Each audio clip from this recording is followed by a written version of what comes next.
Então, pessoal, boa tarde, boas-vindas ao 35º episódio do Link Convida, que é o talk show mensal da Justiça Federal do Paraná, desde o pandêmico ano de 2020, trazendo conversas sobre tendências de futuro e inovação. E hoje a nossa convidada é super especial, Eduarda, que também é conhecida como Duda, que eu gosto muito, a gente tem muitas conversas assim nas madrugadas criativas, né? Filosófica demais, inclusive, né, Márcia? Então, quando a gente quer consertar o mundo, assim que eu tenho essas conversas com muitas pessoas que eu estou vendo que estão aqui já na nossa plateia. E a Eduarda Perdigão, ela é assessora de inovação no Tribunal de Justiça do Mato Grosso, mas ela era do Tribunal de Justiça de Minas Gerais, aí ela foi confiscada, né, Duda? E está muito feliz lá, fazendo um trabalho super bacana também, lá no TJMT. Ela é especialista em Direito e Tecnologia, Legal Designer, muitas outras coisas assim que sobre UX, está estudando muito design e experiência do usuário, que a gente chama de UX, e no serviço público a gente gosta de falar em CX, né, Citizen Experience também, né, experiência do cidadão. E acho que a conversa tem tudo para fluir muito, muito bacana. Doutora Giovana, quer dar um oi para a nossa convidada? Então, Muito seja obrigada. bem-vindo. Muito obrigada, doutora. Tudo jóia? Tudo bem? Seja bem-vinda, Duda. Obrigada a todo Muito mundo aqui por obrigada. comparecer. É, eu acho que é super importante, né, a gente ter pessoas diferentes e pessoas de outras áreas. A gente está na área federal, se é do estado, outras áreas geográficas. Eu acho que a gente fala muito em diversidade, pluralidade dentro dos laboratórios de inovação, e nada melhor do que ouvir pessoas pelo Brasil afora, né, das experiências, e ver que de vez em quando as experiências são meio parecidas com a gente, assim, os perrengues são iguais.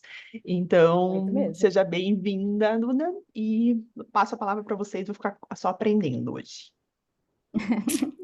Tá Aí, beleza. Duda, conta para nós aí sobre design, se é a mesma coisa, a gente percebeu até na nossa fichinha de inscrição lá, né? Algumas pessoas fizeram perguntas mais voltadas para design gráfico, né? Então, para a gente explicar se é isso, se não é, o que é esse design, essa experiência aí do usuário, se ela ajuda a gente com setores ou com né, espectros, né, do serviço público, do judiciário, como, por exemplo, acessibilidade, eficiência, transparência, sustentabilidade, satisfação de usuário. Se é por aí, se não é, conta para nós aí. Gente, eu vou te falar que eu tive uma certa dificuldade estudando experiência de usuário já tem anos, tá? Para funilar isso numa palestra de 1 hora, eu confesso que eu tive uma dificuldade tremenda, gente, porque é muito conteúdo mesmo, mas também é muito comum que se confunda, tá? O design gráfico com a experiência de usuário. É mais regular que a gente imagina, mas é muito mais comum. Por quê? Porque a gente já sabe que tem um setor de comunicação nos tribunais, nos órgãos, então a gente faz essa conexão direta, né? Pensar em comunicação, em pensar a forma que a instituição comunica as suas ações, então é bem comum que se entenda como designer tudo um mesmo balaio, vamos dizer assim.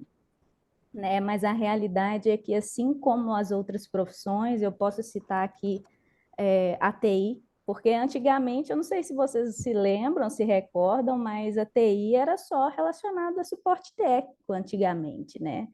Assim, era muito focado em suporte técnico, né? Não tinha áreas de dados específicas, não tinham áreas de programações específicas, principalmente de IA agora, que está muito em voga, né? Então, assim como a TI ou qualquer outra profissão, o design também se modernizou ao longo do tempo, né? E assim, é mais que natural que a gente esteja aprendendo cada dia mais e aprendendo e se modernizando na nossa forma de atuar, né? E o design tem isso também. Eu vou mostrar para vocês depois a quantidade de ramificações de estudo. Eu brinco até com o nosso colega, o Rodrigo Narciso, que a gente se torna uma espécie de vampiro do conhecimento, sabe? Porque a gente vai sempre entrando em contato com várias áreas, a gente vai aprendendo novas coisas. Eu acho muito gratificante trabalhar com a experiência do usuário, porque você entra realmente nos setores, você entende as dores, você realmente tem a noção por trás de toda a jornada das pessoas, todos os pontos de contato que você tem em alguma interação. Mas eu, inclusive, vou até pedir licença, Márcia, para eu poder compartilhar com vocês um pouquinho sobre a experiência do usuário na prática, no hashtag Vida Real, tá? Só um minutinho que eu vou compartilhar aqui com vocês. E é vida real mesmo, né? A gente vai ver o que é o dia a dia.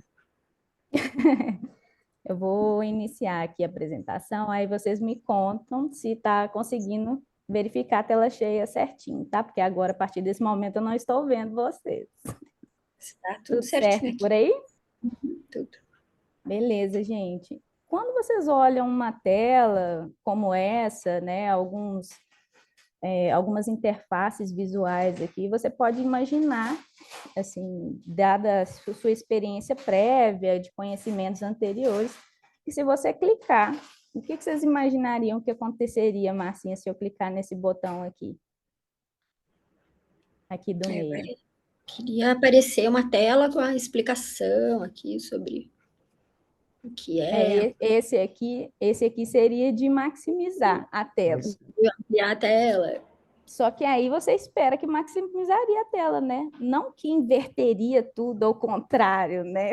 Então, você já está esperando que vai acontecer uma coisa que você já tem um padrão, você já entendeu e aprendeu aquilo uma vez. Ainda bem que a gente tem Ctrl Z, né, gente? Ainda bem. Para hoje, a prevenção de erros é muito legal por conta disso. Mas o natural é que realmente a tela se expanda. E em relação à experiência do usuário, pessoal, eu vou evitar entrar tanto na esfera das terminologias, né, relacionadas ao UX, mas para o usuário, não importa se o seu fluxo está perfeito, se sua operação está maravilhosa, para ele o que importa é a realidade.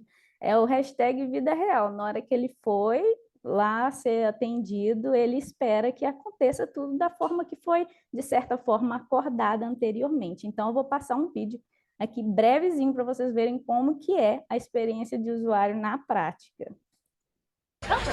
Can I help you? Name, please. Seinfeld, you made a reservation for a mid-size. Okay, let's see here. Oh, I'm sorry, we have no midsize available at the moment. I don't understand. I made a reservation. Do you have my reservation? Yes, we do. Unfortunately, we ran out of cars. But the reservation keeps the car here. That's why you have the reservation. I know why we have reservations. I don't think you do. If you did, I'd have a car. See, you know how to take the reservation, you just don't know how to hold the reservation. And that's really the most important part of the reservation, the holding. Anybody can just take them. Let me speak with my supervisor. Here we go. The supervisor. You know what she's saying over there? What? Hey, Marge, see those two people over there? They think I'm talking to you. So you pretend like you're talking to me. Okay, now you start talking. Oh, you mean like this? So it looks like I'm saying something, but I'm not really saying anything at all? Okay, now you say something else, and they won't yell at me because they thought I was checking with you. Oh, great, I think that's enough. See you later. I'm sorry, my supervisor says there's nothing we can do. Yeah, it looked like you were in a real conversation over there. But we do have a compact if you would like that. Fine. All right. Well, we have a blue Ford Escort for you, Mr. Seinfeld. Would you like insurance? Yeah, you better give me the insurance because I am going to beat the hell out of this one. Please, fill this out. Gente, eu adoro esse tipo de vídeo porque, assim, isso dá para a gente refletir a vida real, né? Em relação às coisas. Vocês conseguem me escutar direitinho, gente? Só para saber se está tudo certo? Sim. Sim. que vocês acharam sobre isso? Vocês voltariam nessa locadora de carros? Se você reserva, a reserva ela não funciona, né? Cara, é muito difícil de você retornar e mais que isso, pagar por um serviço desse, né? Então, eu faço uma indagação para vocês. E se o serviço que a sua instituição presta fosse pago? As pessoas voltariam e pagariam por ele de novo? Né? Vocês têm tanta certeza que o serviço é realmente tão bom que ele se paga? Então, é uma reflexão muito interessante para a gente, né? Porque o que acontece? Senão a gente fecha e a gente não quer nem saber mais em relação aos serviços prestados. Isso se reflete tanto na justiça que muita gente deixa de entrar no poder judiciário, né? Por conta da experiência que tem, por exemplo. Então, a nossa confiança ela está um pouco afetada, né, em relação aos olhares dos usuários. E esse serviço, gente, ele é pago, né? O nome diz é imposto, né? E que não é pouco, diga-se de passagem. Né? Então, esses serviços que nós prestamos, eles são pagos por mim, pagos por vocês, né? Então, é importante a gente entender como que se dá essa dinâmica. O setor de vocês fazem parte dessa experiência. Já parou para pensar nisso? Né? Você contribui para que ela seja boa ou ruim. A sua instituição contribui para que as experiências das pessoas sejam boas ou ruins. Né? Então, por que será que as experiências das pessoas são tão ignoradas, né, no serviço público? Né? A Márcia estava comentando aí se é só restrito, né, à atividade privada. Por que a gente tem essa tendência, né, de ignorar essas experiências de verdade, né? Tanto internas quanto externas, porque usuários é todas as pessoas que compõem, né, essa atividade, né? Não só, citando em relação ao serviço público, não só parte advogado e juiz, magistrado, mas todo o ecossistema da justiça, né? Então, cada pedacinho que a pessoa tem contato vai medir se ela se frustra ou não, né? E assim, gente, é uma boa notícia, né? Pelo menos eu vejo em muitos planejamentos estratégicos por aí, que a instituição de vocês quer melhorar a experiência, né? Mas a real é que elas não sabem como ainda. Eu falo ainda porque nessa troca com vocês vou conseguir trazer alguns motivos do porquê que isso ocorre, tá? Primeiro, a gente não pode confundir querer que um serviço tenha uma experiência melhor com saber, de fato, como que a gente faz para melhorar, né, essa experiência, quais são as competências necessárias, né, para isso. Então, tem que entender que tem um conceito, o UX como conceito e o UX como profissão. Então, são coisas distintas como competência, né?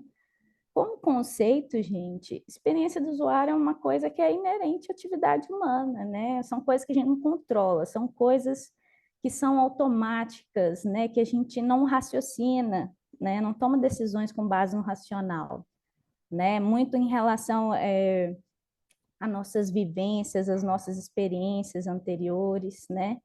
E ela acontece de forma inevitável.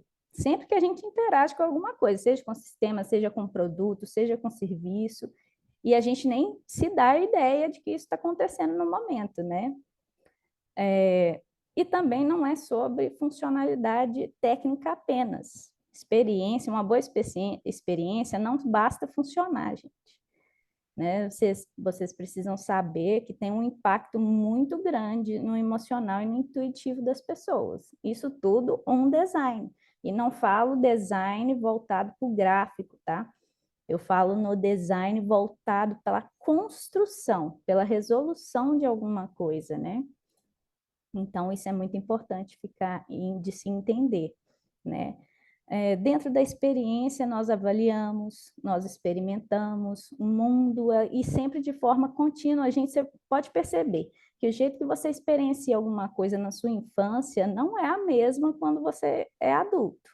Eu posso citar, por exemplo, eu sempre gostei de jogar jogos online, né? Mas a minha experiência hoje é totalmente diferente de quando eu era mais nova. Então, assim, o nosso crescimento, o nosso amadurecimento, ele vai mudando também a forma como a gente percebe as coisas e experimenta, né? Tem até aquele famoso saudosismo que a gente tem, né? No meu tempo era muito melhor, né? E o que acontece? A experiência é algo que acontece naturalmente, né? E para ela ser positiva, gente, ela exige, e não é uma coisa que eu falo que é uma necessidade, é uma exigência mesmo, um design que seja intencional e empático. O que quer dizer isso? É que você saiba o que está sendo feito, que você entenda um contexto plenamente, né? E que você tenha empatia pelas pessoas que estão nesse ambiente, né? E por todo o ecossistema que faz parte disso, né?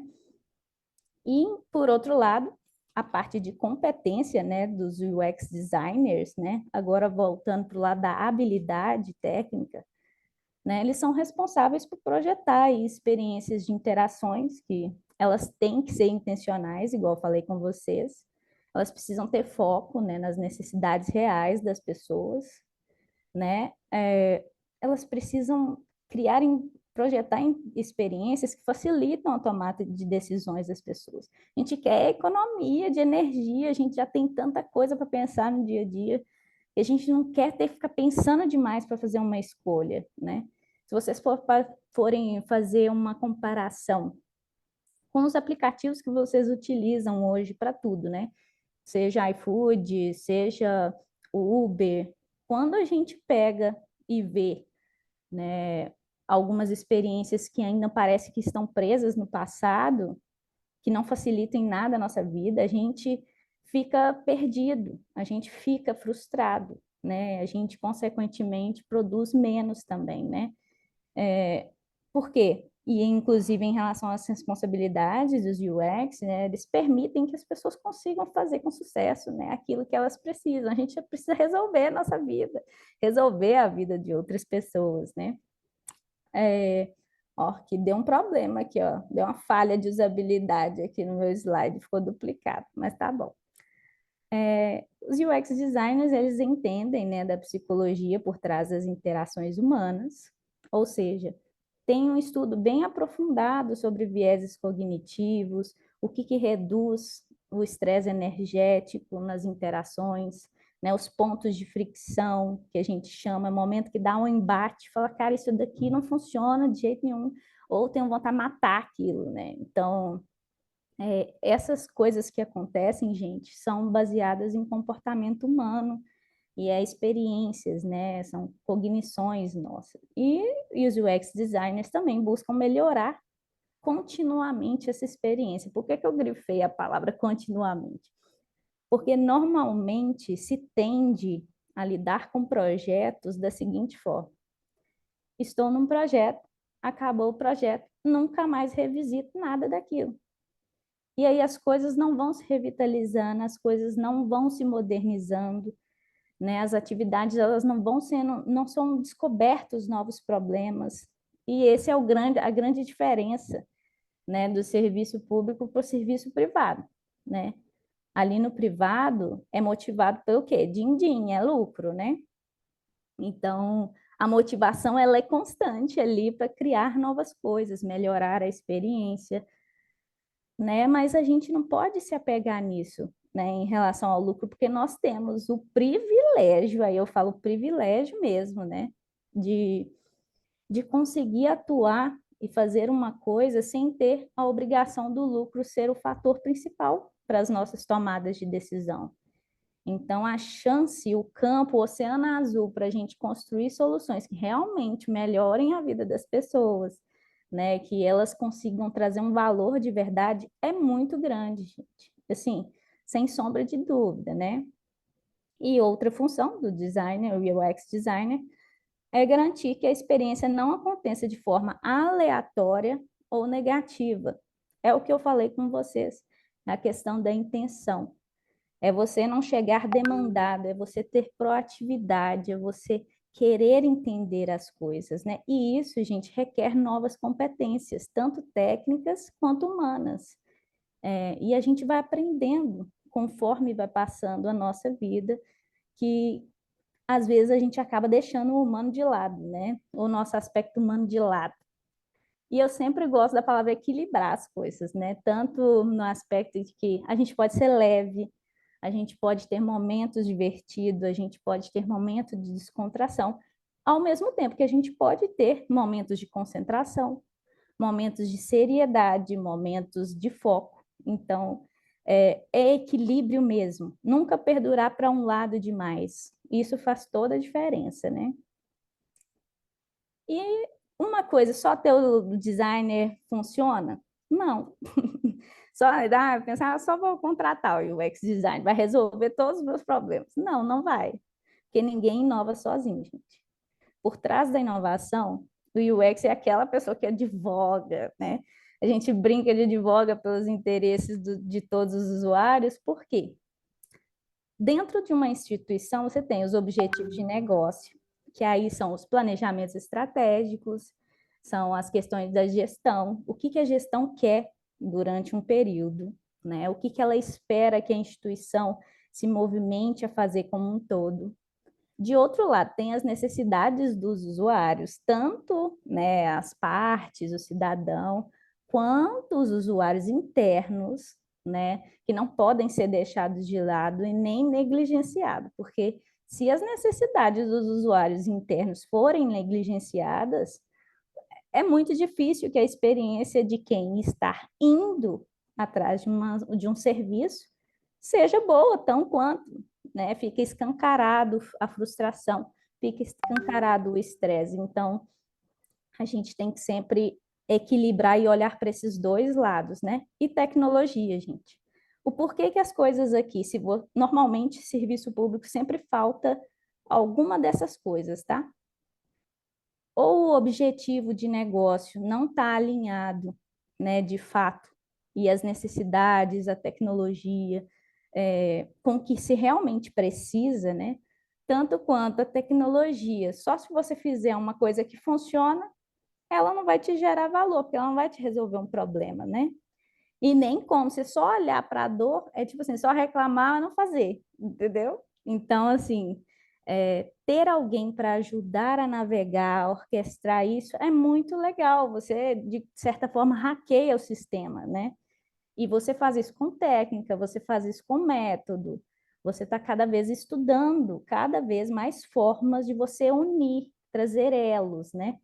E essa atuação multidisciplinar aí dos três objetivos de negócio, que é a área de negócio, as necessidades do usuário. E aqui, gente, não é só pesquisinha de satisfação no final do rolê, não. Estou falando sério. Isso é muito sério, é entendimento de contexto profundo. Porque senão vai ficar faltando peça. Se todos os atores que estão envolvidos numa jornada, né, seja eu estou indo, tem um processo para ser julgado. Se todo mundo não estiver falando a mesma língua, cara, a experiência não vai ser boa, né? E não pode se esperar que tecnologia vai resolver tudo. Porque pela primeira vez na vida, na história, gente, é até engraçado, porque inteligência artificial, pela primeira vez, não se depende tanto de programação. Se depende muito da visão de negócio, se depende muito das áreas, das pessoas terem conhecimento cada dia mais, se aprofundarem nos seus estudos, seja no direito, seja no design, seja no UX, seja no UI, que é de interfaces, né? Seja nas áreas de gestão, que são muito importantes para tudo isso também. Então, assim, se cada um não ir se adaptando e estudando cada vez mais, nem os próprios programadores vão conseguir trazer soluções para vocês, porque eles não vão conseguir sem entender o que é um requisito certo para você trazer uma resposta de uma inteligência artificial, né? Isso a gente vê todo mundo batendo cabeça agora com IA, né? Porque você, mas cadê a pessoa da TI? Não é a TI que vai resolver isso, é você, o seu conhecimento.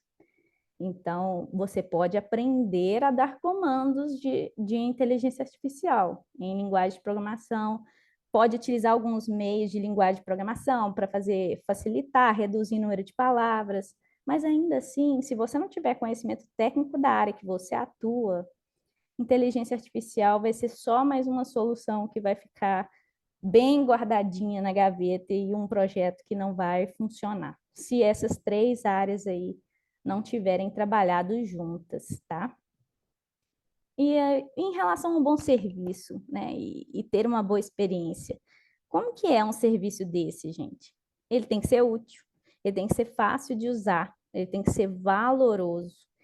Você tem que conseguir encontrar tudo que você precisa, ele tem que ser confiável, né? Ele tem que ser desejável e ele tem que ser acessível. Vocês têm visto muitos serviços assim, com todos esses elementos, né, juntos aí que formam a colmeia aí de UX. Eu desafio vocês a me mandarem, tá? Depois eu vou querer conferir tudinho. Depois vocês me mandem aí para a gente trocar ideia. Tem um efeito também que eu gosto muito, que é o efeito já temos designer.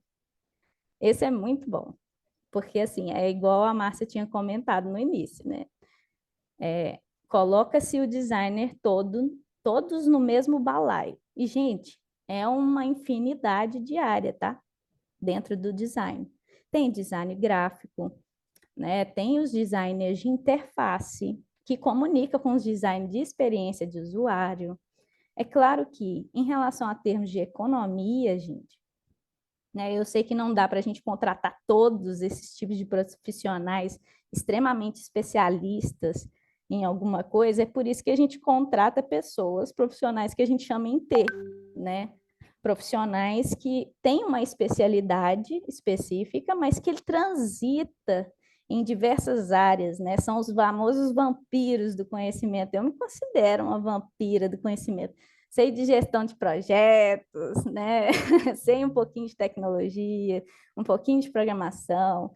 Então, eu também planejo interfaces, eu crio interfaces. Então, assim, gente, a gente vai fazendo um emaranhado de informação. É todo mundo que precisa ser assim? Não, não é todo mundo que precisa ser assim. Mas é bom estimular esses tipos de competências, né? Principalmente para quem é como eu, que está fora da zona do conforto é bom, né? A minha zona de conforto é estar fora da zona de conforto. Então, para pessoas com esse perfil, cara, aprende uma especialização específica e tem como aprender. Você não precisa fazer uma graduação inteira de design para você chegar em um nível muito bom na parte de experiência de usuário, né? Basta você ter força de vontade, investir em si mesmo, né?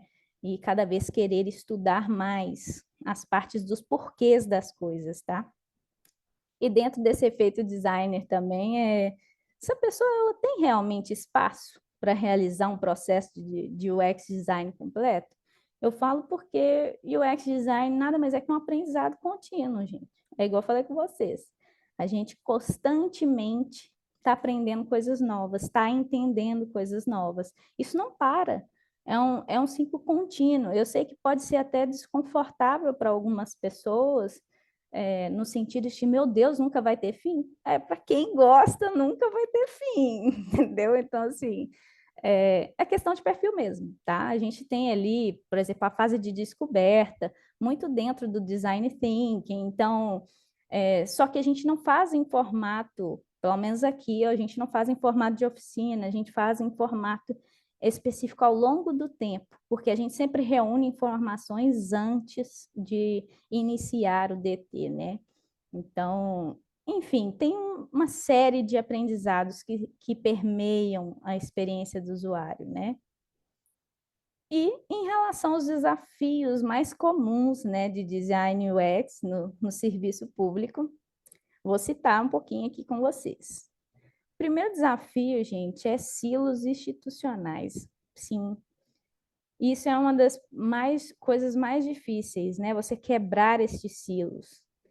E não vem colocando o pé na porta, não, porque não vai funcionar, não.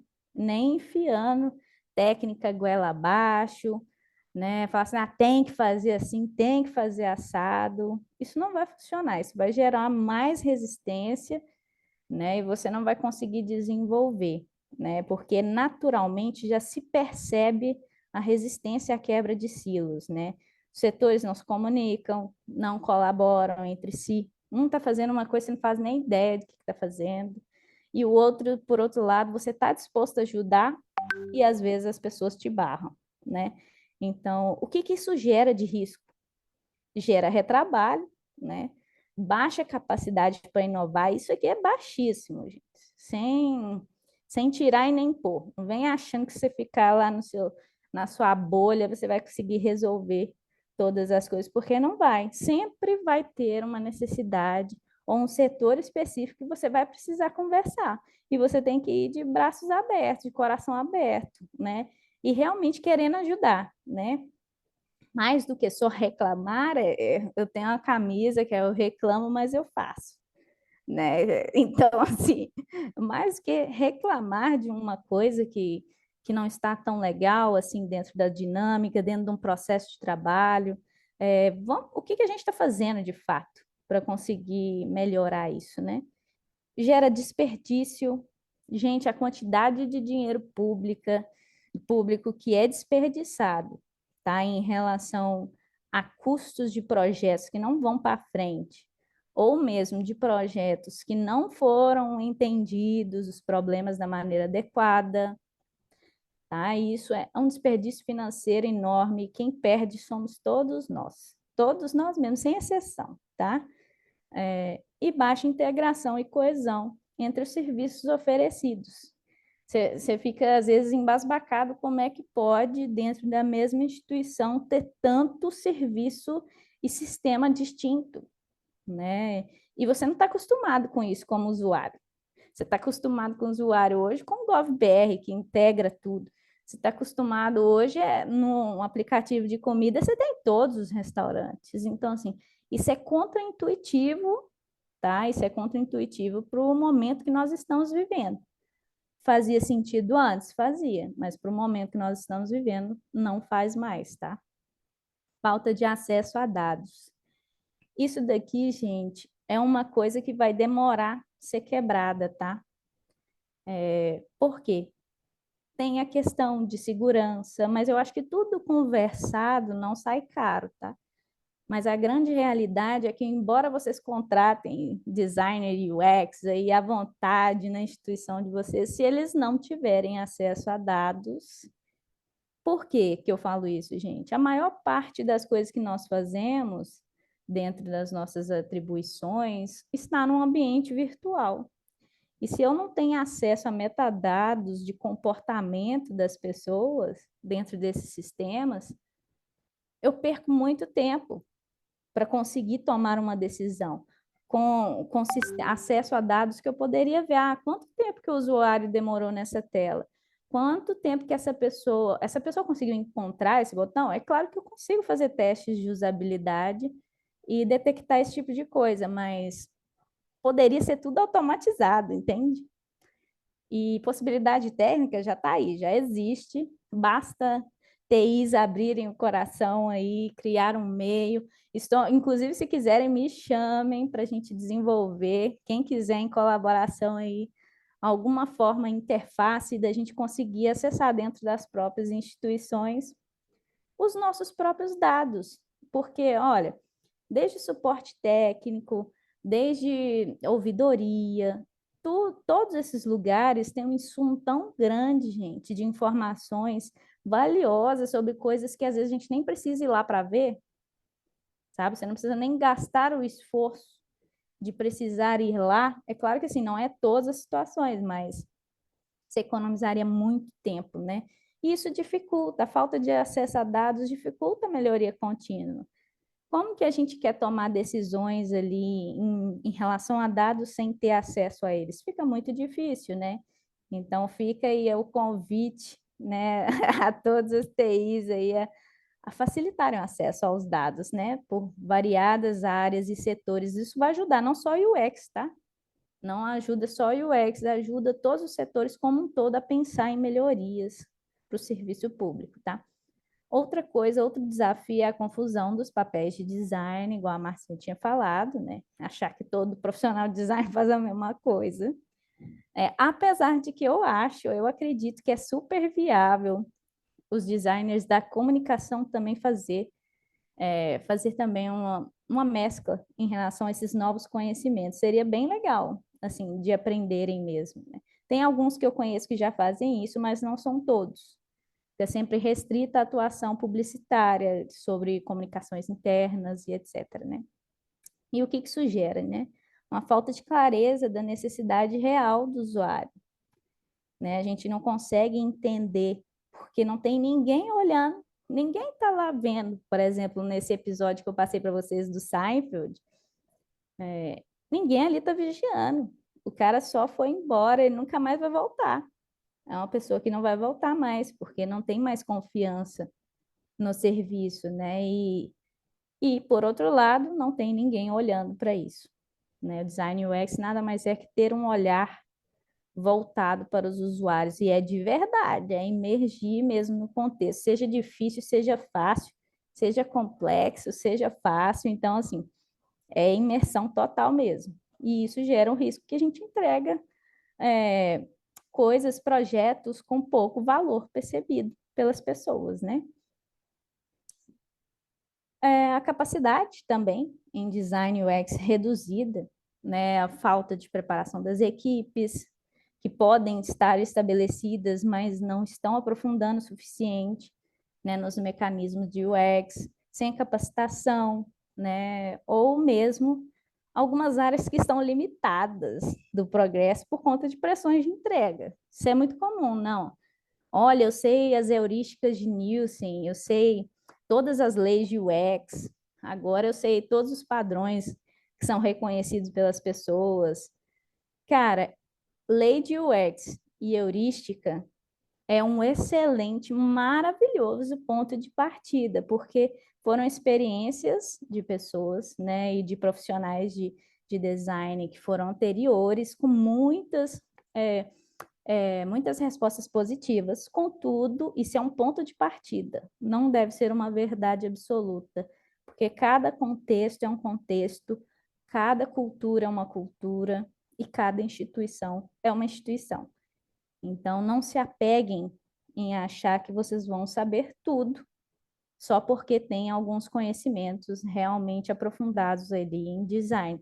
O usuário vai bater na cara de vocês. Vocês podem ter certeza. Tem um meme muito engraçado, não sei se você já viu, Márcia, do cachorro dormindo no telhado. Tem a caminha dele toda arrumadinha assim, e ele dormindo em cima do telhado. É isso que o usuário vai fazer. Então, assim, é importante se imergir no contextos, né? Em relação aos riscos, tem os prejuízos, não atender às reais necessidades dos usuários e essas decisões de design, né, elas serem inadequadas, elas não terem intenção propriamente dito, né, falta de intencionalidade. Mas, tá bom, topo o desafio, quero aprender UX, eu quero começar a revolucionar a forma de que o olhar do usuário está sendo realizada. Como que eu começo? Estude as leis de UX. As leis de UX, gente, não tem uma tradução ainda publicada. Eu acredito que sim, com o uxunicórnio.com.br, que é uma comunidade que eu comecei, né, a minha especialização lá. Eu amo demais essa comunidade. Minha pós tem uma duração de 2 anos e meio. Então, você vê que é um conteúdo muito extenso sobre a experiência do usuário. Então, a gente está nessa já tem um tempinho. Mas as leis de UX estão em lawsofux.com. As heurísticas de Nielsen, que é relacionada a interfaces, tá? Como que a gente cria melhores experiências em interfaces. Elas estão no NN Group, que é nilsonnormangroup.com. Podem utilizar ele no Chrome, que dá para poder traduzir a página. Ele está em inglês, mas só que você consegue traduzir, tá? E o mais importante de tudo dentro de design de usabilidade, experiência de usuário. Você tem que aprender o porquê por trás dos métodos, por trás das ferramentas, que a gente tem aos montes, ferramentas, métodos, tem aos montes. O que vai mandar é você saber exatamente o que se precisa em determinado contexto. Né? Assim, em relação a ferramentas, gente, eu tenho um repertório absurdo de método e ferramenta, mas não é tudo que eu vou usar todas as horas. isso vai ser bem específico por contexto. E um bom designer de experiência, ele consegue transitar e saber exatamente qual é a ferramenta e qual é o método necessário para fazer essa experiência acontecer da melhor forma possível, tá? Eu vou falar um pouquinho sobre o projeto Grid, Marcinha, que é o projeto que a gente está fazendo no TJMT, tá? É bem curtinho mesmo. Por quê? O que acontece? O projeto Grid, gente, ele, na contramão de tudo que vocês já viram, pelo menos eu, tá? Já vi, ele é um projeto de aprendizagem contínua. O que isso quer dizer? A gente quer aprender, né, e validar algumas hipóteses do que seria a melhor forma de estruturar um gabinete que seja capaz aí de atender as demandas do século XXI, seja por meio de gestão. Será que é a gestão? Alguns métodos de gestão novos, estruturações que a gente tem que fazer? Será que é dados? A gente precisa de quais dados? Como que a gente vai fazer isso? Né? Então, é tecnologia? Quais tecnologias são adequadas para o nosso contexto? O que a gente pode encontrar, né, e reaproveitar, tanto dos tribunais, o que os tribunais estão fazendo, né, quanto a gente também desenvolver as nossas próprias, seja por meio de métodos, seja por meio de colaboração. Então, assim, e a partir de inovação, a gente quer aprender mesmo como que a gente faz essa estrutura moderna, né, dentro da nossa atualidade. Então, esse que se trata o nosso projeto Grid, ele está em andamento e a gente vai descobrir algumas hipóteses. Pensar o judiciário brasileiro sem pensar em inovação tecnológica digital é impossível de atender, né, doutor? Perfeito. Atualmente, o volume de processos que o judiciário brasileiro possui é o judiciário com o maior volume de processos no mundo. Se pensar esse judiciário como nós atuávamos no século XIX, mesmo no século XX, nós não conseguiremos prestar uma jurisdição, prestar um serviço de qualidade ao cidadão. A sociedade, ela clama por direitos. Hoje nós temos, por exemplo, todo ano, ingressando no Poder Judiciário de todo o Brasil, cerca de 35 milhões de novas ações. O ritmo de baixa é de cerca de 30, 35 milhões de ações. E existe um acervo de quase 70, quase 100 milhões de processos. Então, se não se pensar em inovação como um todo, não só tecnológica, mas inovação de processos, mudança de mentalidade, né, mudança de mindset, aperfeiçoamento de processos de trabalho, se tudo isso não formar um grande arcabouço para que, então, o judiciário se insira no século XXI com novas práticas, novas metodologias, a sociedade verá, em pouco tempo, provavelmente, um judiciário muito mais estagnado do que a gente tem hoje. Gente, é uma falinha curtíssima, mas foi um dos motivos que eu topei, tá? Esse desafio, essa fala, né, junto com a chefe de gabinete, a Ellen, que, assim, a gente está em sintonia em torno de um propósito, a gente quer melhorar a estrutura, a gente quer melhorar como que a gente consegue se organizar dentro do gabinete. Então, assim, gente, uma das nossas hipóteses lá do Grid é entender que a gente precisa ter perfis ali para lidar com os desafios do gabinete, né? E aí eu coloquei a foto aqui do desembargador, porque eu fico brincando com a assessoria que o nosso herói, ele não usa capa, ele usa toga. Então, ficou aí para a gente sempre lembrar da oportunidade mesmo de pensar diferente, de agir diferente. Não inovar apenas por inovar, sabe? É inovar mesmo com um objetivo de deixar isso daqui melhor do que a gente encontrou. Então, esse é um dos nossos pilares primordiais. Eu vou trazer para vocês aqui, pessoal. Inclusive, eu fiz recentemente uma pesquisa interna aqui da percepção, tanto da nossa equipe interna, quanto dos colaboradores aqui do Tribunal de Justiça do Mato Grosso, que interagem com a gente no dia a dia, né, que fazem parte dessa engrenagem. E aí eu fiz algumas perguntas em relação à minha atuação lá no gabinete, né? Aí eu perguntei para o Caio, que é assessor jurídico do nosso gabinete. Perguntei para ele, Caio, na sua visão, quais são as minhas principais responsabilidades no gabinete? O que você acredita que eu faço no meu dia a dia? Aí ele contou para mim que seria estar sempre pensando em formas de inovar e facilitar no trabalho dos demais assessores, e nas dinâmicas do gabinete, realizando mapeamento de fluxos, buscando novas tecnologias que facilitem a comunicação dentro do gabinete, etc. Eu fiz 4 perguntinhas para eles, né? E aí a segunda era a seguinte: você acha que tem alguém como meu perfil na assessoria alterou essa dinâmica de trabalho de alguma forma? Se sim, como? Aí ele respondeu: sim, mudanças são graduais e podem ser percebidas nos detalhes.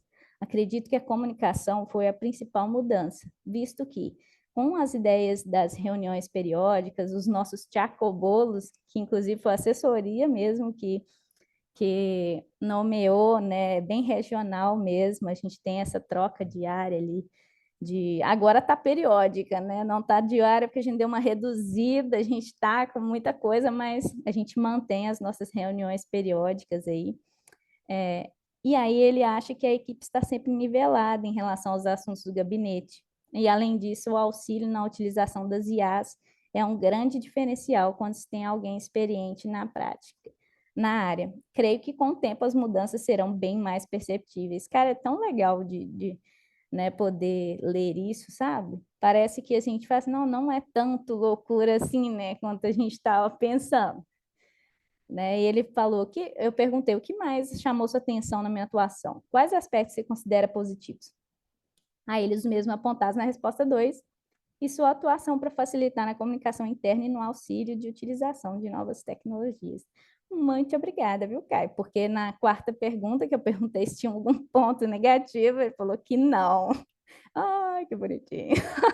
Mentira, não é assim também não, tá, gente? Eu estava esperando o feedback sincero, eu avisei. Então, se é não, é não. Né? Espero que sim.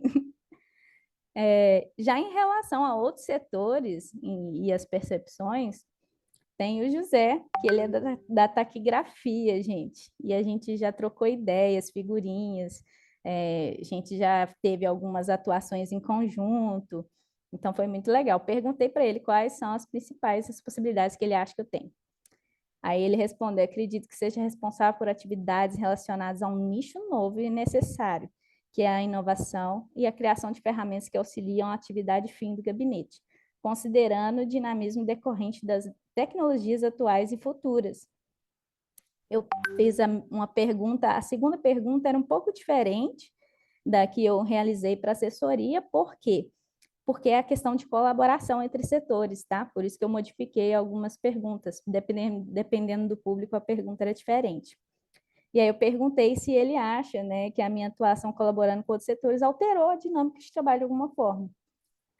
Aí ele, sim, particularmente eu sou um entusiasta às novas tecnologias e à visão sistêmica. Sua atuação somou ao meu perfil e me trouxe uma maior inspiração para desempenhar um trabalho interno no mesmo rumo. Cara, isso é muito legal, né? Estimular a galera a fazer coisas semelhantes. E o José, ele é esperto demais também. Muito inteligente, gosta de resolver as coisas, muito proativo. Ele é top também. Perguntei ele o que tinha chamado a atenção na minha atuação, né? Aí ele falou que é o fato de eu ter notado ter a necessidade de se fazer além das atividades típicas de um gabinete, né? E de atuar de forma conjunta e coordenada as outras tarefas e atores dos outros departamentos. Em especial, a percepção do quão dinâmicas podem ser as tarefas e procedimentos inerentes à atividade fim. É aquela coisa, né, gente? Se a gente se manter, o que eu gosto sempre de falar por exemplo, o iFood. O iFood não é uma empresa, digamos assim, que constrói software, tá? Ele não é a atividade fim dele ter um aplicativo, mas o fato de que a experiência que eles querem que as pessoas tenham uma facilidade de pedir comida, uma facilidade para o motoqueiro, para você saber exatamente quando que vai chegar. Então, isso levou à necessidade, né, de se ter equipes que conseguem realizar isso dentro. Ele não é uma empresa de TI, mas ele tem equipes especialistas em TI, porque é importante para a atividade.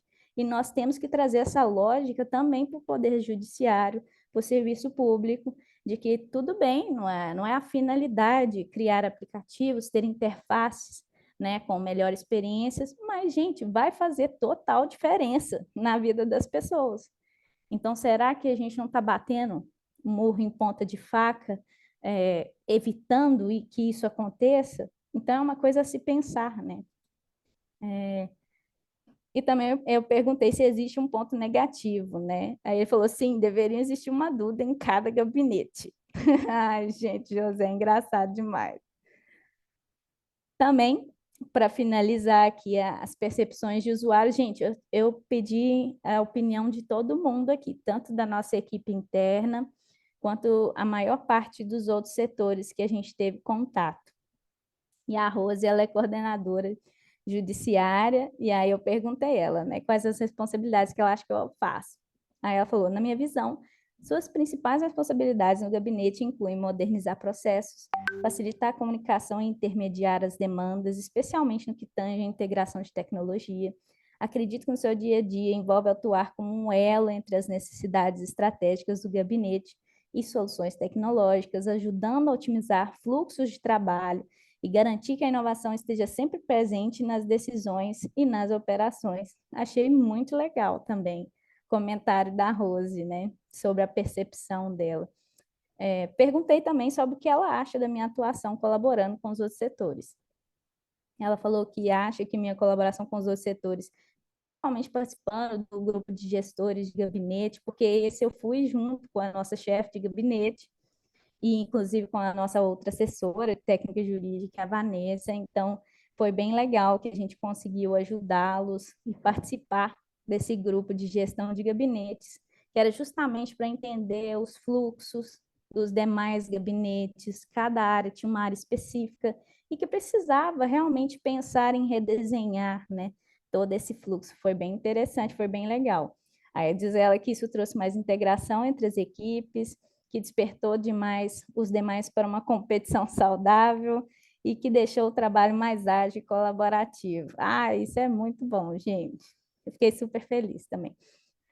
E aí eu perguntei a ela o que chamou a atenção na minha atuação. Ela falou que o aspecto mais positivo era como você promove a colaboração de maneira natural e empática.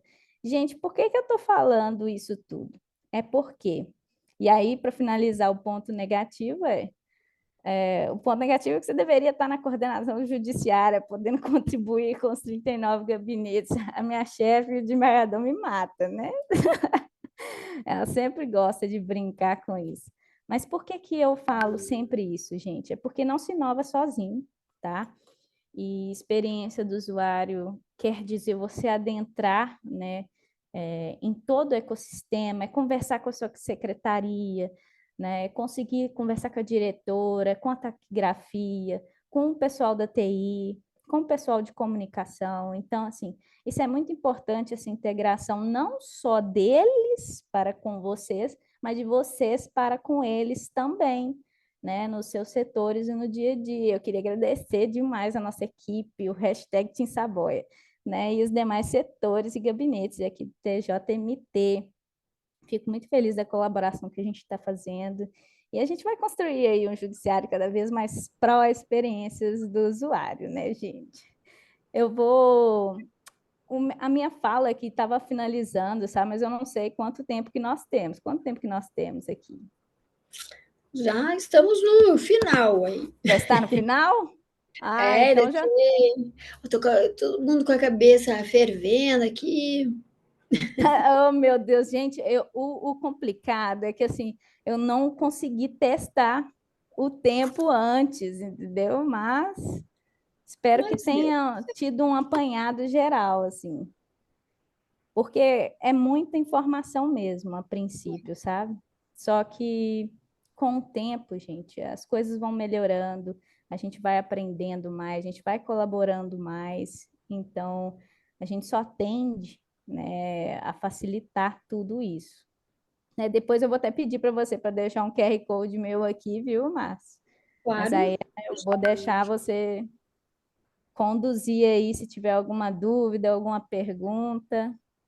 Daí a gente Eu fiz muitas anotações aqui. Ah, que bom! Em primeiro lugar, assim, sabe que eu sou fã do trabalho de vocês, do desembargador Saboia. Ele é, nossa, um exemplo, assim mesmo, a ser seguido. porque está quebrando, né? Está rompendo essa bolha, está pensando mesmo, né? A gente fala, pensar fora da caixa, daí o que que é, né? É isso, são tantas camadinhas ali, porque começa na própria capacitação da equipe, né? Às vezes a gente faz aquelas avaliações lá que é uma vez por ano, as pessoas geralmente são avaliadas na última meia hora do último dia do prazo, daí é preenchido ali conforme a lembrança, mas sem muitos dados, né? Sim. E às vezes vem ou o laboratório ou alguém que deu um curso e falou, olha, o melhor jeito é fazer assim, assim, assim, por causa disso, e mostra dados, né? Sai da ideologia, mostra os dados, e às vezes as respostas são assim, mas tudo bem, muito legal, mas não, legal, mas obrigado, muito bom, mas deixa eu fazer do meu jeito, né? Como Às eu vezes sempre... não está com apetite para conseguir realmente lidar com a realidade, né, gente? Você tem que estar dentro de um ecossistema aí que te permita a trazer as coisas como elas realmente são, né? E isso é muito importante, principalmente para laboratórios de inovação, tá?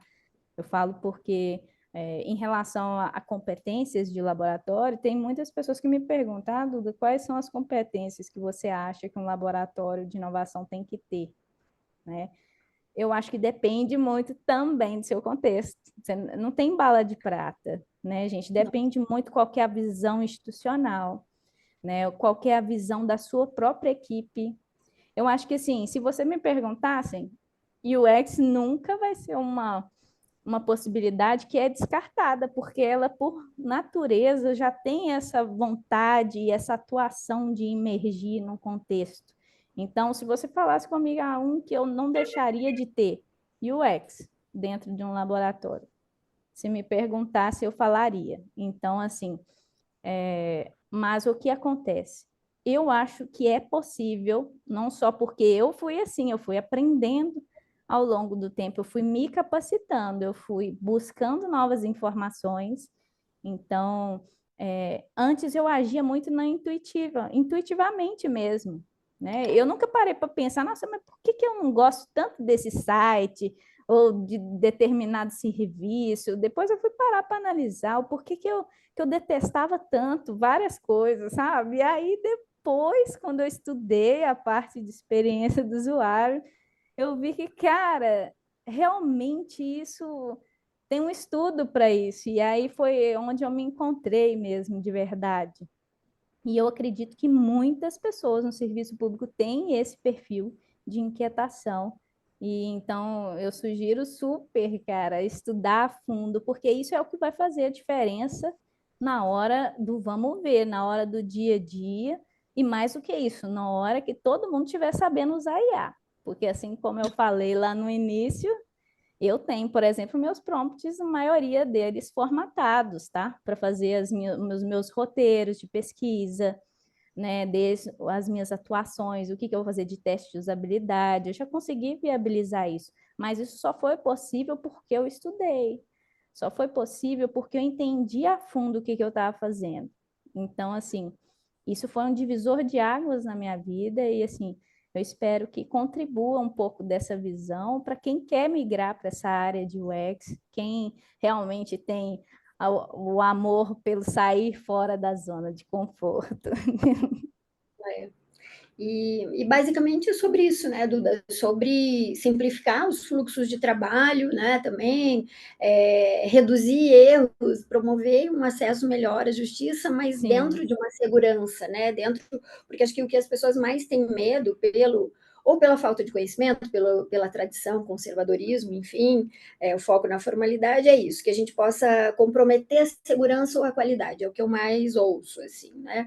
Mas, na verdade, quando a gente vai consultar um site, ele é ruim, ou eu não consigo usar no celular, não consigo ler a mesma informação no celular, eu tenho que dar 15 cliques para achar, ou a própria linguagem simples, né, que a gente está trabalhando com isso, que falta, assim, as traduções, né, das sentenças, ou um texto menos denso, enfim.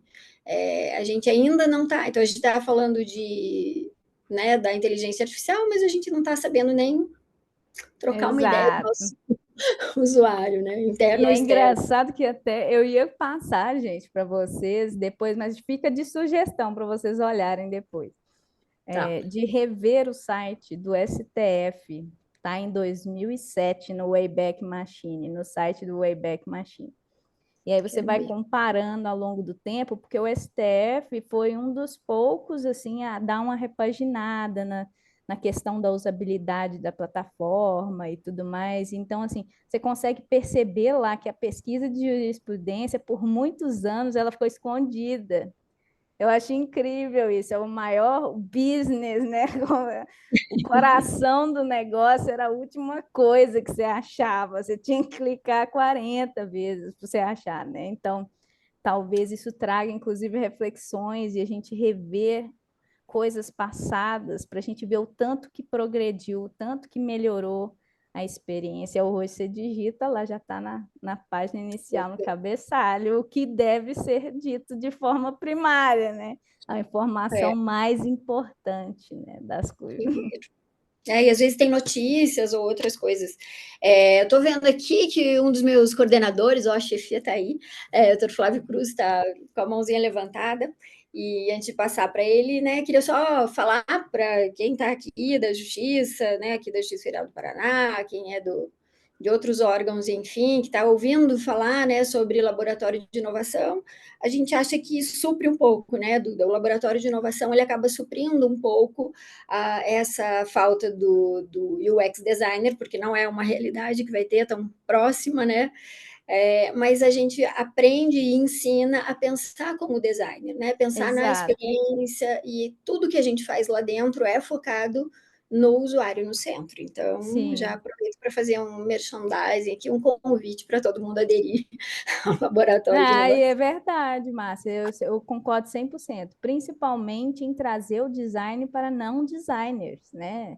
Essa forma de trazer o design para não designers, né? E isso faz toda a diferença no laboratório de inovação, que tem como seu coração entender as coisas e testar novas coisas, experimentar novas coisas, estar sempre de portas abertas aí para que todos consigam ter esse gostinho. Eu lembro da fala da Elaine, né, que vocês conversaram, né, no iLive, sobre a criatividade, né? Depois de uma certa idade fica melhor ainda, e eu concordo demais.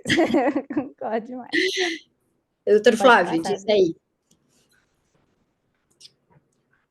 Boa tarde, eu agradeço muito a fala, Eduarda, e parabenizo, né, porque creio, sobretudo, quem atua na área jurídica, né, com discurso jurídico, ele acaba sendo moldado por uma certa forma, né, e pensar fora dessa forma, fora da caixa, é bem difícil, né, para todo mundo, né. Parabéns aí pela iniciativa, eu acho que isso só tem a acrescentar, e a longo prazo é o que vai contribuir bastante para que o judiciário se torne melhor, né, um melhor prestador de serviço. Mas aí que eu gostaria só de buscar talvez uma resposta sua, ou enfim, uma reflexão, porque o que acontece é o seguinte, nós geralmente buscamos uma aferição de um feedback ali do usuário, né?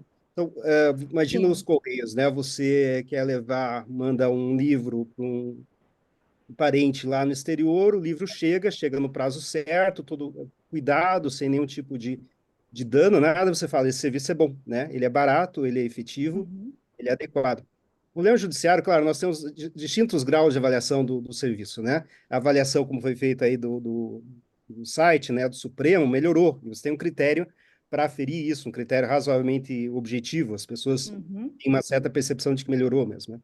Mas o nosso serviço final, né, a nossa razão de ser é desagradar em alguma medida, né?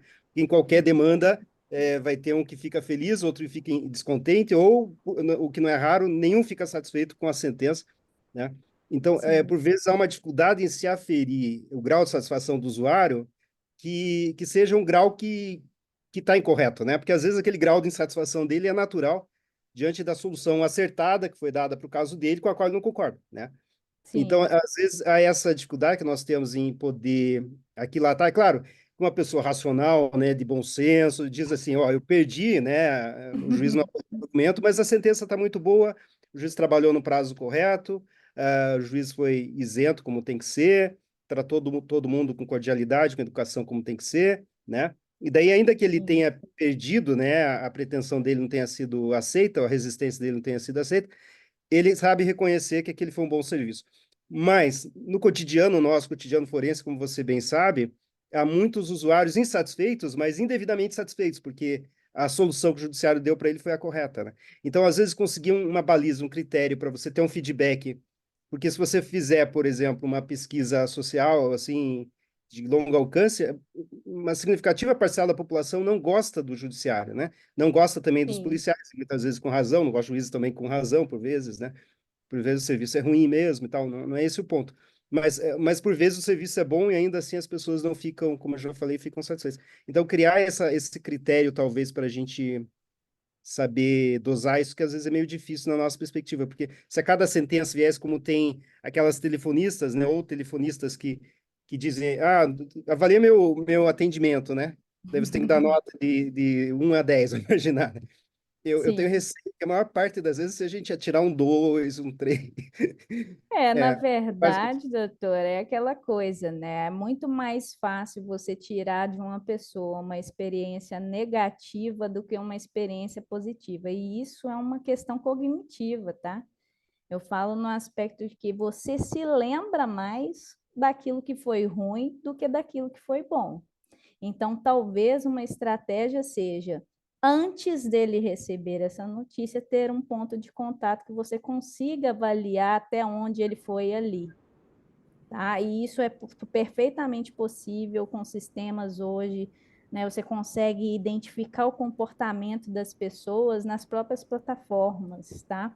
Por isso que eu falo muito de ter acesso a dados, da TI andar junta da experiência do usuário, porque assim você consegue captar essas pequenas nuances que às vezes uma sensação emocional não consegue te responder.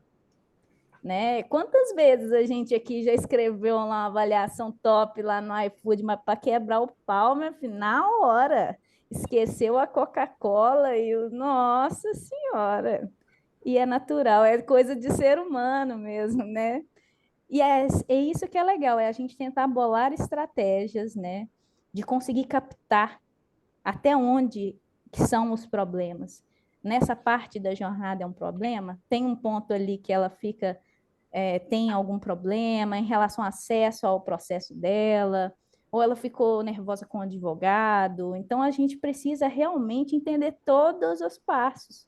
Por isso que a experiência de usuário não é algo trivial, não é algo que seja tão rápido, e por isso que a gente tem que evangelizar o maior número de pessoas possíveis para ter este olhar para as pessoas e mergulhar nas coisas. Porque assim, gente, e assim, eu falo que assim, né, contar com a TI vai ser ótimo, mas tem momentos que a gente vai precisar estar lá. A gente vai ter que olhar com os nossos próprios olhinhos, a gente vai ter que observar, porque tem coisa que não é dita. E se fossem perguntar, né, para o Ford antigamente o que as pessoas queriam, né, eles iam falar um cavalo mais rápido, em vez de ser um carro, uma invenção. Então, assim, nem tudo que o usuário te diz, você tem 100% de aproveitamento.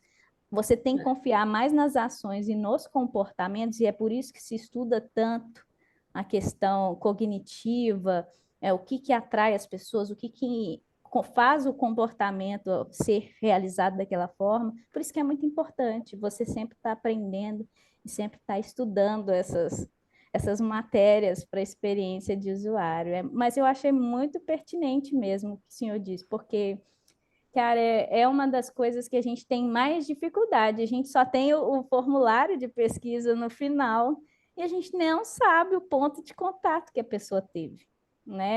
Às vezes ela não vai nem lembrar, para te falar a verdade.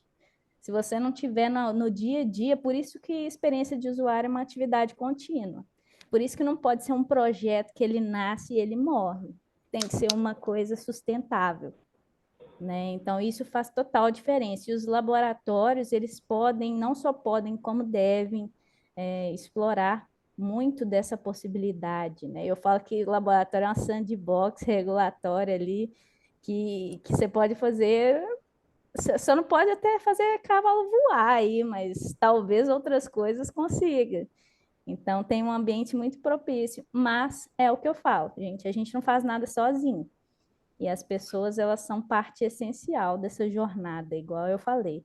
eu não teria, não estaria tendo essa oportunidade, esse aprendizado que eu estou tendo, e não só eu, como os assessores, o desembargador, a chefia de gabinete, os setores, se a gente não tivesse conectado, se a gente não tivesse trocando ideia. Já tiveram várias coisas que a gente pensou, gente, que já foi para o espaço. Não sejam apegados, sabe, em relação às coisas. Se não funcionou, descarta. Se não tá sendo efetivo, não fica brigando só porque a ideia foi sua, entendeu? Desapega, bebê, que a gente fala, né? E vida que segue, aprendendo o tempo todo. É assim que a gente modifica as coisas, é assim que a gente contribui para um judiciário, um serviço público cada vez melhor, né? A gente fez um trabalho, um estudo, era num curso, assim, e daí, claro, quando as pessoas sabem que tem uma do judiciário aqui, então vamos estudar, vai virar o case. E tinha justamente essa questão, né? Como avaliar se as pessoas não gostam, e daí ficava o ranking, era assim, Justiça e INSS, eram os piores, assim. Aí ia ser, gente, então eu não sei o que estou falando, era um grupo, 30 outras pessoas da área privada, a maioria, né? E não vamos estudar o judiciário. E daí, dentro desse estudo ali, o que foi a conclusão, né? Que era melhor fazer as avaliações parciais no curso do processo, do atendimento. E se tem uma coisa que a gente tem, é tempo para avaliar, porque os processos demoram. Então, a gente pode avaliar em cada jornada, né, da pessoa. Então, como que foi? Desde ali do atendimento, do protocolo, aí se teve audiência, como que foi aquilo, essa preparação da audiência, né, a intimação, se a pessoa poderia ajudar a escolher o dia lá, por exemplo, eram vários itens, mas o resumo era esse, de não ter uma caixinha só lá no fundo, mas ter como loja mesmo, lá tem na Renner, na C&A, como você foi atendido hoje, e daí você pudesse dar aquele feedback ali no momento, isso faz toda a diferença, gente. Por isso que eu falo, tem que andar junto, experiência de laboratório, todo mundo tem que andar junto, tem que abraçar isso, porque é uma forma muito mais prática, muito menos custosa de você obter resultado e feedback ali na hora da pessoa. E eu falo até, não precisa nem ser dito, tá? Ela não precisa nem responder questionário ali na hora. Dependendo de alguns critérios que tem dentro de experiência de usuário, você consegue entender se a pessoa teve dificuldade, ela ficou X tempo dentro da tela, ela saiu da tela, ela não conseguiu completar a tarefa. Tudo isso são indicações de uma experiência que pode ser lapidada, não só dita, né, propriamente pela pessoa, mas o comportamento, ele diz muito, né? O contexto salve Jesus também, já dizia a galera. E tem no site isso que você falou também, e você falou lá atrás, né, desses analíticos aí da vida dos sites, às vezes ele não é verdadeiro, porque a máquina não consegue ver exatamente, né? Então, quando foi feito aqui a reformulação do nosso site, tinha isso, não, mas o pessoal, né, só de TI, o pessoal do Google Analytics a gente usou e tal, e as pessoas entram e saem rapidinho, elas conseguem resolver o problema, tem tantos acessos por dia. Daí eu falei, será? Ou será que as pessoas entram, não entendem nada e falam, acho que eu vou ligar para o meu advogado?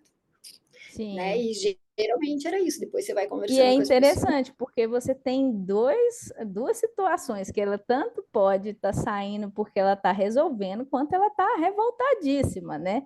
E aí, para você, aí que é a importância de trazer não só dados quantitativos, gente, é o que das coisas, mas trazer os dados qualitativos, é você descobrir o porquê das coisas, né? Não é só ter dados por ter dados. Vocês não vão absorver nada de dado puramente simples, né? Você vai ter lá um monte de critério, de dados, de escolha, mas e aí? O que vocês vão efetivamente fazer com esses dados? Vocês vão utilizar ele de alguma forma? Vai ter alguém para acionar esses dados? Tem alguma equipe para ir lá em campo e fazer alguns testes baseados nessas respostas? Isso tudo, gente, de novo, é a galera andando junto. É a galera trocando ideia, porque nem sempre a TI vai ter a noção do que precisa ser medido também. A gente não pode jogar só a culpa na TI. né? Eu falo que a gente também tem que entender o que a gente quer medir, até para a gente conversar com a TI, que isso é muito importante. Eles também precisam ter o nosso olhar, não só a área de negócio, mas também a área de experiência, né? Então, vai ser bem interessante essa junção dessa galera. Gente, eu garrei vocês aqui. Misericórdia, me perdoe. Duda, eu não vou deixar aqui, eu tenho umas perguntinhas só para a gente. Pessoal, quem precisar ir embora, gostaria que não fossem, né? Mas quem precisar, quiser sair, deixa um feedbackzinho aqui para a gente, aqui Eu no posso chat. só compartilhar o QR Code também, que aí a gente consegue. Isso, também. Que a gente consegue. Se vocês E daí eu quiserem queria conectar comigo no LinkedIn, também fiquem à vontade, a gente troca ideias também, gente. Aí, se vocês puderem, dar o retorninho, não só no meu, mas no da Márcia também. Então, fica legal. Eu sei que é um esforço duplo, mas vale a pena para a gente melhorar cada vez mais, né? Muito bem. E só para não deixar as pessoas ali que entraram né, fizeram algumas perguntas. Ali tem perguntas sobre paleta de cores, então a gente não vai entrar nesse assunto, porque também dá outra 1 hora aí, e também está falando mais sobre o design gráfico, né? Aí tem ali, perguntas que eu achei interessantes aqui. Fala sobre teste com o usuário, então você já falou. Uma aqui, ó, como vocês têm feito a imersão no contexto dos usuários? Qual tipo de pesquisa tem sido usada? Como é feita a consolidação dos achados de campo? Se existe template para esse registro? É uma pergunta que era várias, assim. Né? Como se registra o projeto e se tem algum repositório aí que facilite o acesso e a recuperação de projetos anteriores.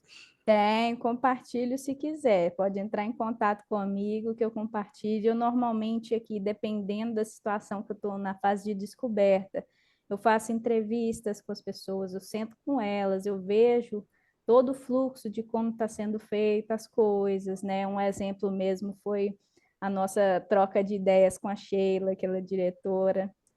Então, a gente viu como que a situação secretaria e gabinete se dá. Eu vi na vida real como que ela lida, né, com o seu dia a dia, e a gente viu que tinha pontos ali que poderiam melhorar tanto no aspecto do gabinete quanto, né, da dinâmica de troca, né? Inclusive tiveram várias coisas que a gente viu, cara, por que a gente faz isso? Sai coisas dessa forma, tá? E a gente também faz, de certa forma, alguns shadowings, que a gente chama de ver algumas entrevistas, que a gente observa o que está sendo feito, vai anotando. Já fiz algumas vezes durante sessões de julgamento, vi como é que a taquigrafia trabalhava, vi como é que o pessoal mesmo da organização nos bastidores trabalhava, como que a gente podia melhorar isso. Então, é bem legal e é uma imersão, gente. É o que eu falo, é vida real. É você colocar a mão na massa e cada vez ir aprendendo, né, sobre as coisas e saber, de fato, o que precisa ser melhorado. Porque não é vozes da nossa cabeça que vai resolver as coisas. Não é? Então, fica essa dica maravilhosa de ouro. Metodologia e ferramentas, gente, tem aos montes, mas entendam o porquê dessas ferramentas, em quais momentos que faz sentido ou não utilizá-las, tá?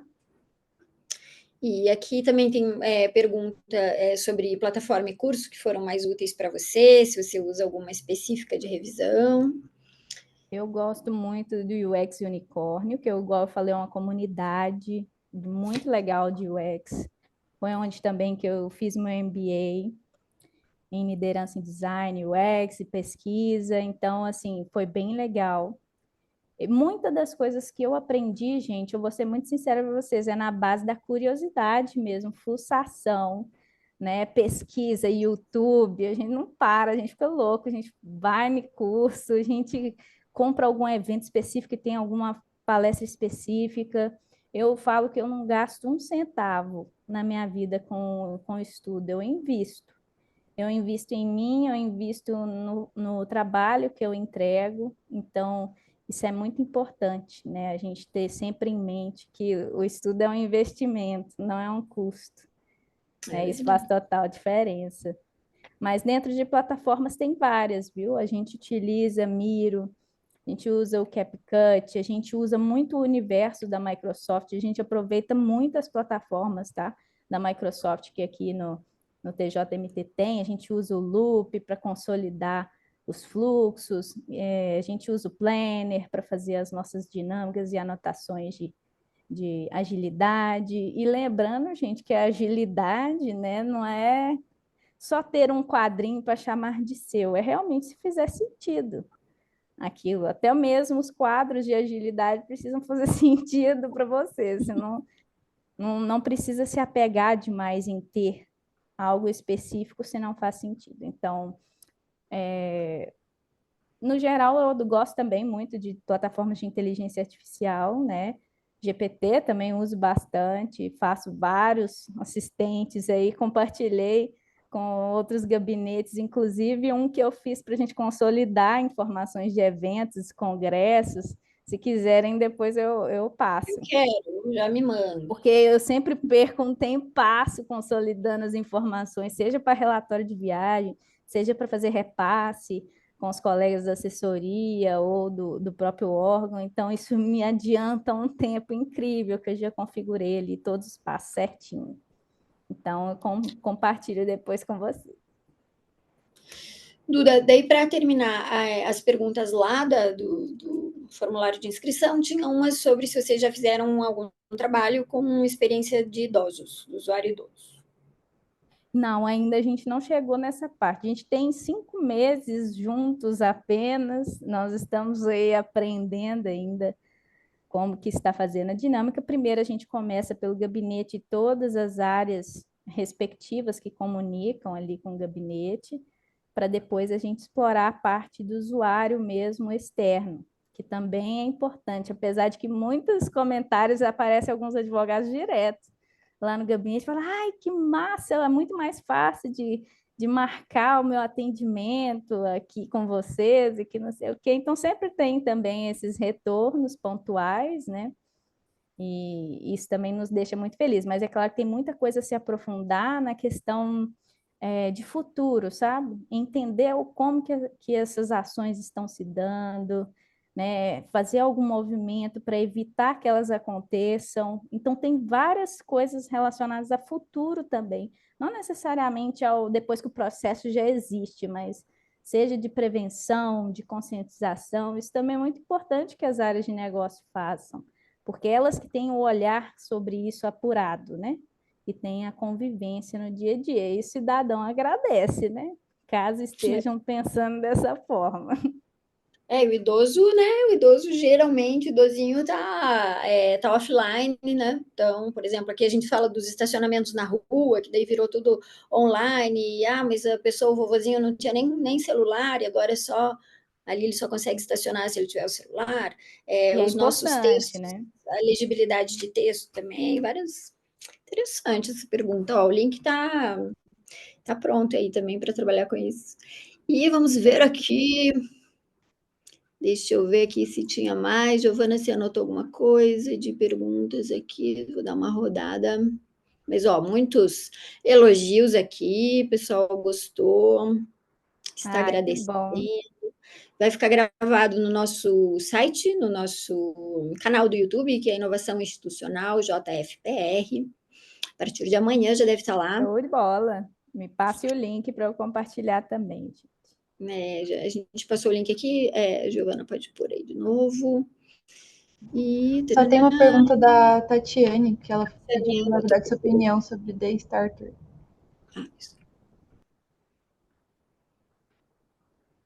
A qual? A pergunta? Daystarter. Qual a sua opinião sobre o Daystarter? Nem sei o que é. É engraçado, eu também não estou lembrada. Tati, pode abrir o mic aí, amiga? Fala aí, Tati. Fala aí com a gente. Boa tarde. Estão me Boa, ouvindo? beleza. Ô, Duda, tudo bem? Quanto tempo? Duda, Beleza, todo tempo. Saudade. Saudade, tempão, né, Duda? É bom demais.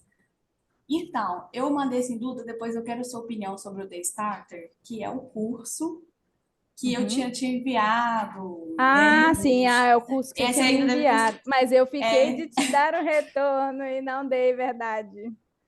Mas irei olhar com carinho e eu vou te contar o que eu acho da grade dele, tá?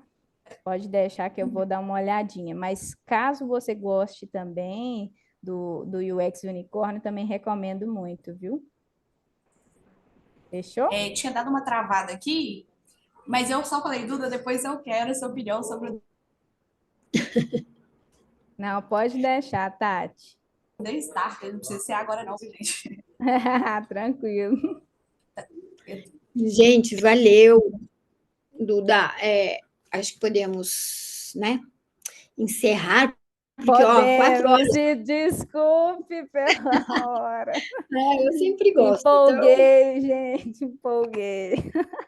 E tenho certeza que vai ser muito legal. Muito obrigada pelo convite de vocês, tá? A troca também foi muito legal. E eu acho que foi a primeira vez assim que eu falei especificamente sobre o UX, assim, o serviço público como um todo. Eu falo porque é muito difícil, é muito conteúdo. Funilar isso num período curto é muito difícil, mas eu quis trazer um vida real mesmo, que é realmente trazer um pouquinho disso, um pouquinho da minha experiência, um pouquinho do que eu acho que faz sentido para o Poder Judiciário. Eu fiquei super feliz pelo convite. Agradecer novamente a todos vocês. Que bom, eu adorei. Ficaria com você aqui conversando mais algumas horas. A gente até mandou as pessoas que quisessem, né, pudesse ir para a gente continuar. Isso nunca acontece, a gente já encerra ali depois de 1h15, mais ou menos. E hoje acho que foi o nosso recorde hoje, né, Gi? A gente ficou um tempão, estamos aqui, né, 4 anos fazendo isso. E, é sempre tão legal que a gente aprende. Adorei. E tô pensando já em trazer você para dar um curso aqui para a gente. Oi, gente. Oi. Se a Ela você... A ela emprestar, né?